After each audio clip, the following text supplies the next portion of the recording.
Hello and welcome to the 50 South 6th Annual Floor Warden Training for 2022. My name is Alex Smith. I'm the General Manager here at the property, but I also wanted to introduce a few other key players here at the building responsible for helping do training and fire life safety. So Ryan Conley, our Senior Property Manager, as well as Stephanie Sundin, our Assistant Property Manager. Stephanie will be speaking later in the presentation, but for now, we're going to run through our processes here for 2022. Again, this is a virtual session, so in the event you have any questions or any follow-up as the presentation goes, never hesitate to reach out to the management office directly. Here's some great contact information for the property management team. Also, just a reminder as well that this presentation is intended to be a broad overview. So specific questions relating to your firm or anything about your space or any just general questions that specifically pertain to you or your situation, don't hesitate to reach out to us directly. So today we're just going to jump right in. We're going to jump right into objectives. So the roles and responsibilities of floor wardens. We're going to talk about how to respond appropriately in the event of various emergencies. And we're going to talk about emergency communication via Angus. And Stephanie is going to be reviewing that later in the presentation. Responsibilities of floor wardens. So we do recommend that each company have at least 2 floor wardens or 2 per potentially floor that your firm occupies. That's completely up to your group. These are just broad suggestions. But we suggest that it's a minimum of 2 people. You're going to have your floor warden, an alternate floor warden, elevator monitor, searchers or helpers, as well as assistants to the mobility impaired. We're going to talk about that as well as we run through this presentation, but those are groups that can be potentially assigned on the spot or groups that you just kind of have earmarked as you talk through emergency preparedness or kind of roundtable different emergencies with your group. So a few notes there. Floor warden responsibilities. So emergency preparedness, your floor warden and alternate floor warden need to know building and suite specific emergency procedures. So that's not only done through attending this training, but it's also done through your internal emergency preparedness training that you coordinate within your own firm. We also suggest that you familiarize yourself with, and all employees, of course, with locations of stairwells within your space, fire extinguishers, AEDs, and any evacuation routes to those stairwells or within your space. We recommend that you know those who are mobility impaired or need assistance during an evacuation. This could include those who are ambulatory, or maybe those who have just had surgeries, or maybe just temporarily needing assistance, like those who are pregnant. So also people to keep in mind when you think about evacuation and emergency preparedness. So it's also important that you know how to communicate to employees within your firm and where your offsite meeting location is. It's important to determine a congregation area outside of the building. We recommend it's at least 1 block away to gather in the event of a full building evacuation. So this would be a space that your firm designates either for you or you guys designate together that you would meet in the event we need to fully evacuate the property. Property management, meaning the Transwestern team here on site, as well as any building vendors. Our offsite meeting location is directly across the street at 60 South 6th. There's a building management office for Transwestern on the lower level of that building. Our secondary location would be the Baker Center. We have a corporate office with Transwestern at Baker. So we're going to go through a variety of emergencies, but I wanted to start with downtown emergencies. Downtown emergencies can be a variety of different things. City emergencies could be protests or potentially unrest. Again, it could be a variety of different things, but we do monitor downtown activity via building management monitors as well as building security. We're informed through the Minneapolis Police Department, as well as the Downtown Safety Communication Center via radio link, which we're going to go through here shortly. as well as a variety of other methods of communication, including email from the downtown council or building owners and managers association, two very active groups here in downtown. So, in the event of a downtown emergency, announcements are sent out if we have confirmed information about about an event downtown that may directly impact the property. So it's important to note that we are not necessarily able to put out communication for all downtown related items. Say there could be a protest, something like that. We want to make sure that it's known that it's happening and that it may have a direct impact to the property. If you ever have any questions about something you've heard or something that you're concerned about, never hesitate to reach out to the building team. We definitely want to connect.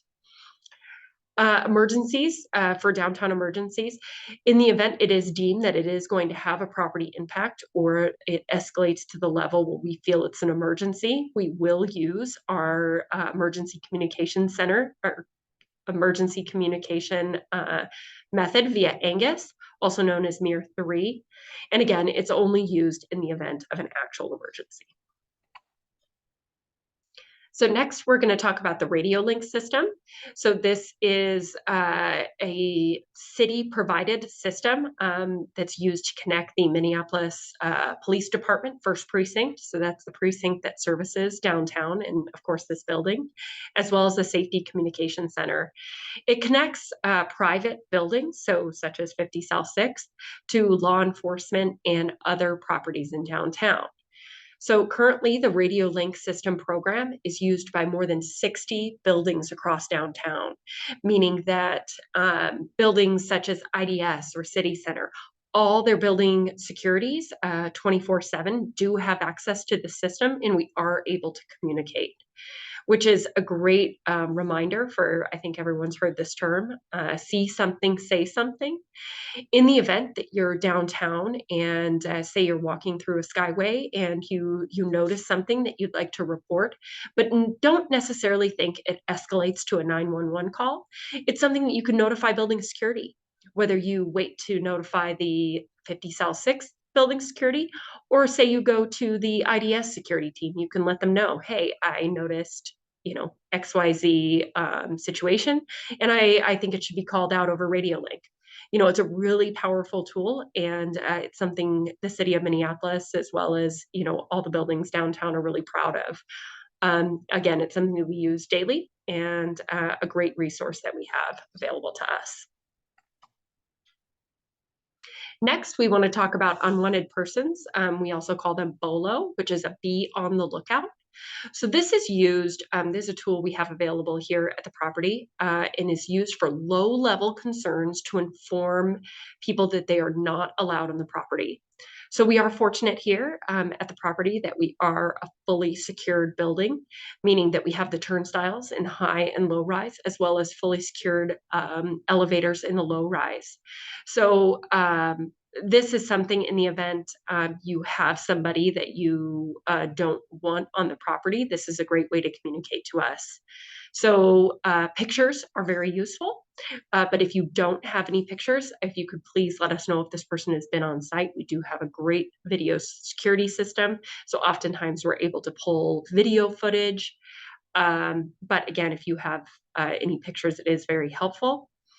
Again, any worry that you might have about, say, a client that that you maybe don't want on your or on the property, or just a variety of things. It's important that you communicate to building management. BOLOs are posted at the security desk for 2 weeks. So it's something that we want to make sure stays relevant. After 2 weeks, we do communicate with the person who requested the BOLO, and we ask if it's still relevant or if it's something that can be taken down. We also have the ability to register this person if you do have a first and last name within our castle security system, saying that this person is not allowed to register as a guest. So again, a great tool that we have using the systems we have in place here at the property. For BOLOs, it's important to have someone's sex, race, age, height, weight, if at all possible. Again, if no photos are available, it's great to be able to report relevant information to building management so that we might be able to locate them if they've been on site. So continuing with unwanted persons, this would be if you believe, again, it always goes without saying, but if you believe there is a serious threat of violence or danger, notify the authorities immediately. Don't hesitate to call 911. If you have called 911, please notify the management office after you have called 911 so that we can be aware either MPD is on their way or that we can help be involved in the process of how we'll respond. There are various other options of increased security levels, whether it be armed security or another level of security. In the event that you would like to pursue that for your private tenant space, we are happy to have those conversations and do have some great partnerships here at the building with our service partners in security. So if you have something, please contact us and we will meet with you to meet whatever comfort level and needs you might have. Again, see something, say something. If you see something odd, make sure that you're reporting it. Never hesitate. Notice of trespass. So this is primarily used for frequent or repeat disturbances.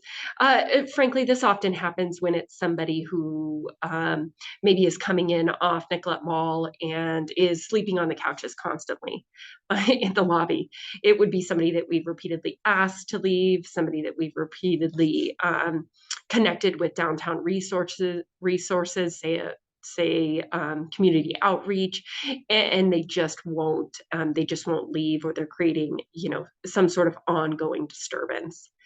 Notice of trespasses are issued between the property management group and property management and security, as well as the Minneapolis Police Department. The police department must be involved to solidify this trespass from 50 South 6, which is private property. We do report these trespasses to the Minneapolis First Precinct community attorney. This isn't a tool that we use very often, but it is something that we do have available. So jumping into building safety systems. So a variety of systems service the property, including fire evacuation alarm systems. This is audio or audible and visual alarms. The PA system, which is the public address system. Sprinkler systems. So this building is fully sprinkled throughout the property. We have pressurized stairwells in the event of a fire alarm. Smoke alarms. We have 24/7, 365 security, no less than 2 people on site at all times. We have stairwell intercoms every 5 floors. We have lighted exit corridors, as well as the Angus Mir 3 emergency communication system. So another emergency that we're going to go through today is fire emergency. So in the event of a fire emergency, you're going to listen to the PA for information and direction. Do not use the elevators. If you're instructed, please proceed to the nearest stairwell, walk down 5 floors, and re-enter. This is considered your safe refuge floor. 50 South 6 is considered a high-rise office tower, meaning that we are able to do a staged evacuation or a staged fire emergency, meaning that you are only required to walk down 5 floors and re-enter. But if you ever feel the need to evacuate, or if you ever feel personally in danger, never hesitate to do a full evacuation, whether there's an alarm or no alarm, or direction or no direction. That needs to be a personal choice. So you'll see this a few times. Do not use the elevators. This is a very common question that we get in the event of a building alarm of why don't the elevators work? My floor is an alarm. Elevators aren't working. So again, the elevators do recall to first floor to open the doors and let anyone out that may be in the cabs, but they will not hall call to your tenant floor. So do not use the elevators. So in the event of a fire emergency, we recommend that you check conference rooms, restrooms, and other remote areas. This can be something that's assigned by your floor warden on the spot. If you have a helper, this would be somebody you can assign, hey, check the conference room, restroom, other remote, other areas if you have within your space to be sure everyone heard the alarm or saw the strobes. Again, great reminder, don't use the elevators. You can see this is something we really like to press into into occupants, as it can be a confusing one. So again, elevators will not be in normal service. In the event of a fire emergency, you're going to wait on your reentry floor, which is 5 floors down, for further instructions or an all clear. The all clear will be issued over the public address system and via Angus Mir 3. So fire emergency blocked exit. So we like to put up a map. So again, this isn't any specific tenant space, but it is our floor plate for the building. So obviously your space may be different, but I thought this is a great illustration. So say you are the blue dot in that office and you think, okay, well, all I have to do in an emergency is, oh goodness, went the wrong way. All I have to do in the event of emergency is walk out of my office and head right to that stairwell. And in the event, so say for example, if the stairwell or this area becomes blocked, if you didn't know this route in the event of an emergency, this would be quite a long way to navigate on your way, in the event of an emergency. So I think this is a great illustration of how important it is to find both exits and kind of explore your space, know how to exit in a variety of ways. So that way you're not figuring it out when there is an alarm. So fire emergency blocked exit. If you're unable to get to an exit, remember the following: move as far away from a fire as possible. You want to put as many barriers between you and the fire as possible, meaning closed doors to provide a barrier from the smoke. You want to seal any cracks or vents, etc., using coats or whatever you can find underneath doors. You want to signal to the outside for help to identify your location, meaning you could put something in the window, but it is important to not break any windows. That would draw the smoke to your area because the building is pressurized. If possible, call 911 to notify dispatch of your location. So again, use your phone, call 911, let them know exactly where you are.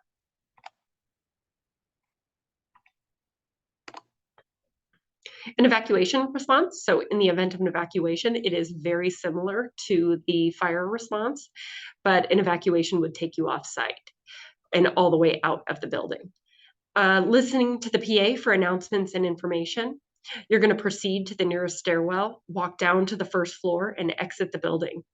You want to check conference rooms, restrooms, remote areas, and be sure to aid anyone who may be physically challenged or need assistance heading down the stairs. Upon exiting the building, go directly to your firm's offsite predetermined meeting location and do not use the elevators for evacuation. In the event of an evacuation, within the stairwell, it's important to remember a few things. Use a handrail. Walk in a single file line. Don't bring any food or drinks into the stairwell. A good one, again, we have 30 floors. Carry your shoes if you're not wearing flats. Stay to the outside rail. I think this is a good picture here on the slide, in that the fire department is going to be coming up the inside rail. So walk in a single file line to the outside rail. Use the crosswalks when exiting the building. So this is one we like to remind folks of, because the rest of downtown traffic doesn't necessarily know that we are in alarm. So it's important that you follow traffic guidance, as well as using crosswalks to get to your predetermined meeting location. It's important that you have a process in place to count your employees and ensure that you have a means to communicate with your individual employees. And this would be where you would wait for the all clear and information from property management, which would be sent via Angus and the Mir 3 system. Medical emergency. So in the event of a medical emergency, call 911 right away. Do not hesitate. So again, you want to call 911 right away.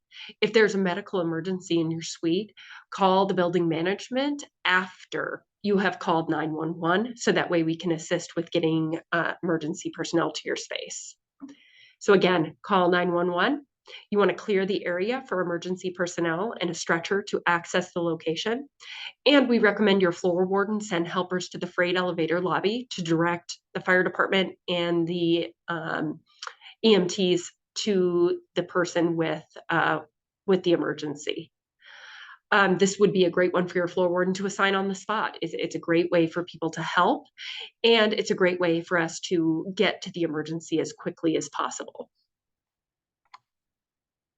In the event of an elevator incident could include an entrapment or a malfunction with the elevator, but it's important that you would press the intercom button within the elevator panel. So there is an emergency button in the elevator.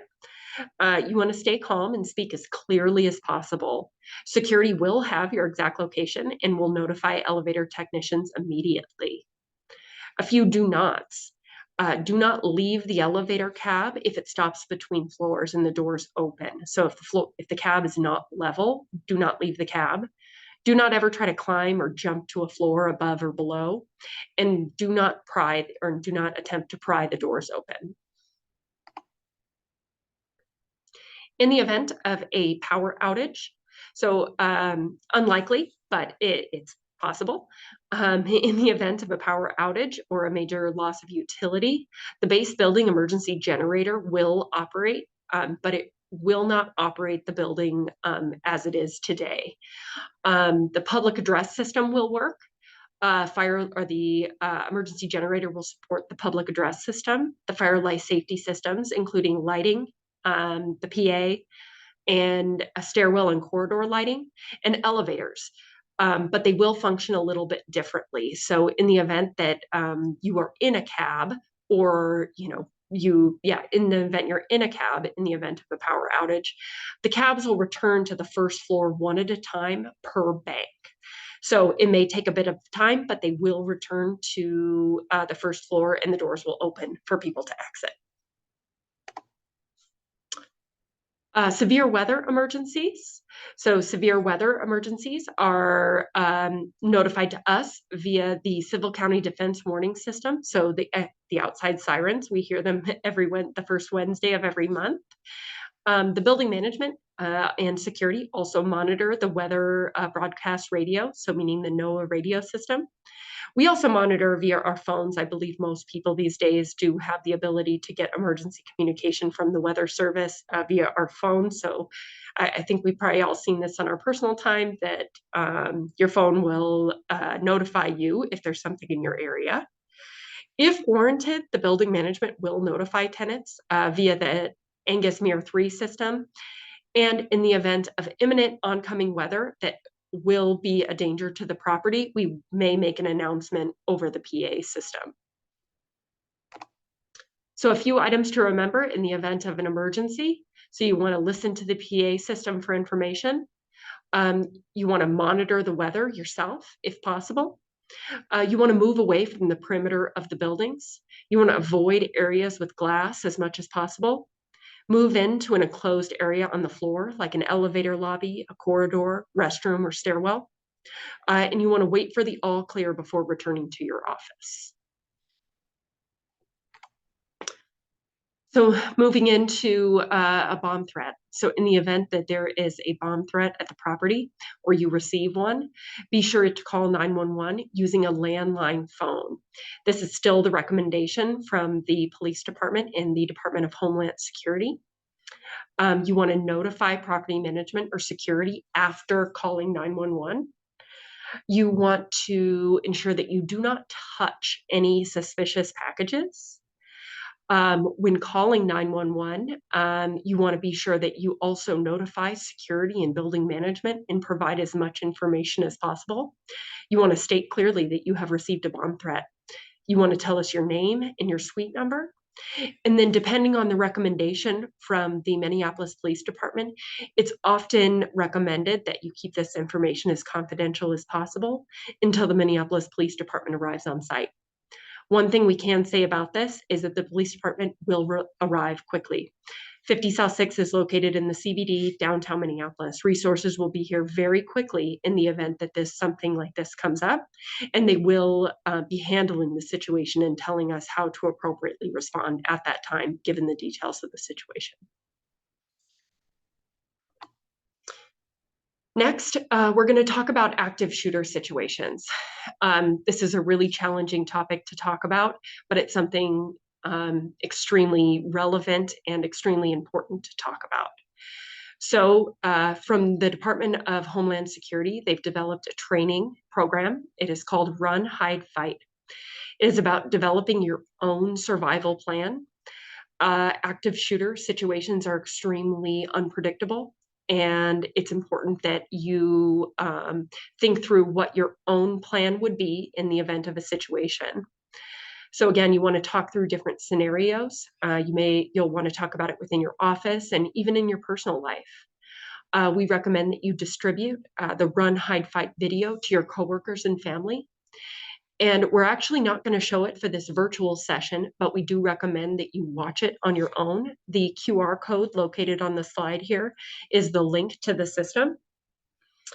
We also recommend that you distribute it to anyone that you believe would benefit from watching it.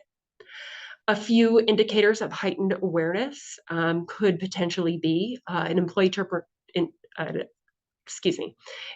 termination. It could potentially be an upset client, or maybe a restraining order, or any strange behavior from coworkers. But this is an important thing to remember, that if you see something, say something. Either report it directly to the authorities or report it to your HR department. Again, see something, say something, and we encourage you to watch the Run, Hide, Fight video. Okay, moving into after-hours emergencies. So in the event of an after-hours emergency, designated representatives will be contacted directly by by the building management or security, regardless of the time of day. So there's been specific individuals with each firm that have been designated by each firm to be direct contacts. Again, we do have building security on site 24/7. So emergencies can be reported to us at any time, but we would be reaching out to you in the event something happened within your space or you needed to be notified of something here at the property. If you have any emergencies or anything to report after business hours, night or weekend, contact building security or building management team member, and we will ensure it's routed accordingly. So at this point, I'm actually going to pass it over to Stephanie Sundin, our Assistant Property Manager, to walk through some additional items on emergency communication. Stephanie? Thank you, Alex. Okay, so I'm just going to go over an overview of our emergency communication system via Angus. So I'll go through, it's only used in emergency situations.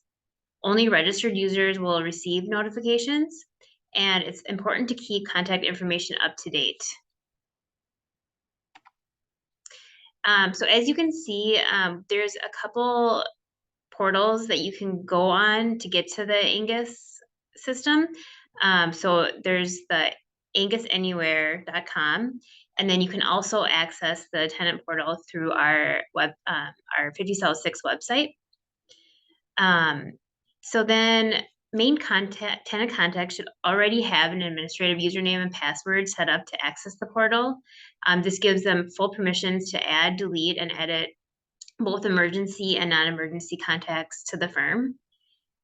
Please always review your login is current. And if you need an update, you can always reach out to myself and I can get you reset.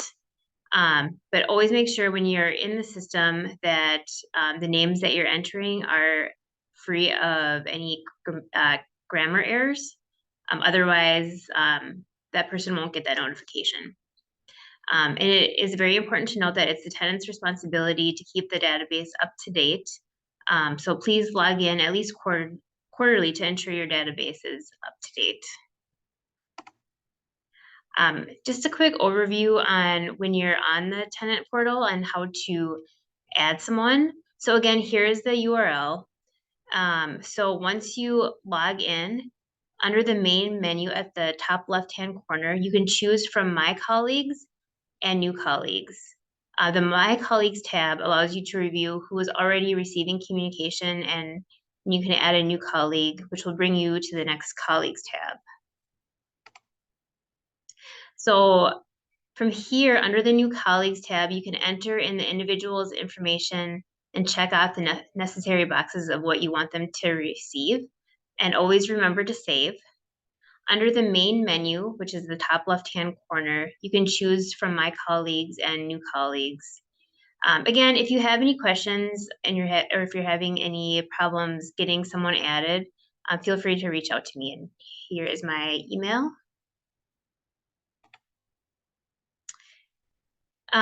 So that wraps up the Angus portal information that you need to know and our presentation, our virtual presentation. Just a couple things to note for next week.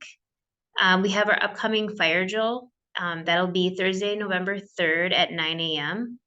We'll have more information to come as far as what times the floors will go into alarm. So we'll make sure to communicate that before Thursday, November 3rd.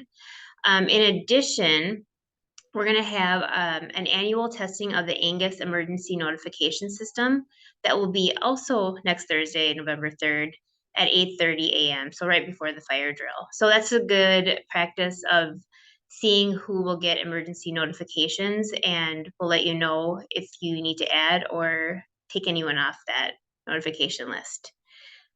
Just to note that horns and strobes will sound throughout your space during the scheduled time of the fire drill. So that concludes our presentation.